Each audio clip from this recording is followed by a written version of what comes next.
का रे डोळ्यात पाणी का? स्वामी फक्त यासाठीच रडतोयस ना की तुला माझ्याकडे अक्कलकोटला येता येत नाहीये?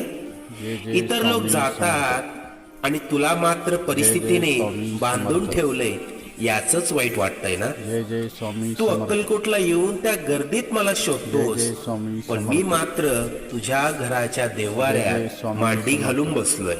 बाळा, मी अक्कलकोटला राजा म्हणून बसतो, लोकांची संकटे दूर करायला. तुझ्या घरात तुझे आई बाप म्हणून वावरतोय, तुझ्या कुटुंबाला सांभाळायला. आजपर्यंत तुझ्या बरोबर जेवढं वाईट व्हायचं होतं ते होऊन गेलंय. आता येतील सुखाचे सोन्यासारखे दिवस.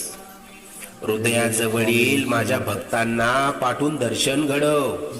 निश्चिंत राहा, सगळं मनासारखं होईल.